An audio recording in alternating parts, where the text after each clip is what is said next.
1974 সালে মিশর থেকে প্রাপ্ত 30টি T-54 ট্যাঙ্ক নিয়ে সাঁজোয়াকরের যাত্রা শুরু হয়। সময়ের পরিক্রমায় সাঁজোয়াকরের আজ অনেক বিস্তার ও উন্নতি ঘটেছে। বর্তমান বিশ্বের আধুনিকীকরণের সাথে তাল মেলানোর লক্ষ্যে সাঁজোয়াকরের ইতিমধ্যে অত্যন্ত আধুনিক ট্যাঙ্ক ও বিভিন্ন উপকরণ সংযোজন করা হয়েছে। এছাড়াও সাঁজোয়াকরের পুরাতন ট্যাঙ্কগুলোকে যুগোপযোগী করার লক্ষ্যে আপগ্রেডেশন ও মডার্নাইজেশনের কাজ দ্রুত এগিয়ে চলেছে। বর্তমান বিশ্বের প্রযুক্তির উৎকর্ষ ও এর সাথে খাপ খাইয়ে চলতে হলে আমাদেরকেও শারীরিকভাবে, মানসিকভাবে, বুদ্ধিবৃত্তীয় এবং কৌশলগতভাবে সকল বিষয়ে সার্বক্ষণিক সচেতনতা ও পেশাগত উৎকর্ষের জন্য সচেষ্ট থাকার বিকল্প নেই।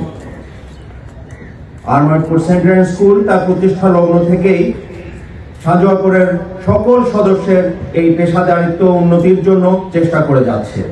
সকল পদবীর সদস্যের উন্নত প্রশিক্ষণের জন্য বিভিন্ন কোর্স ও প্রশিক্ষণ কার্যক্রম সফলভাবে পরিচালনা করার জন্য আজ এর ব্যাপ্তি প্রশিক্ষণ প্রদানের ক্ষেত্রে দেশের গণ্ডি পেরিয়ে বিদেশের সামরিক অফিসার ও সদস্যদের মধ্যেও বিস্তৃত হয়েছে।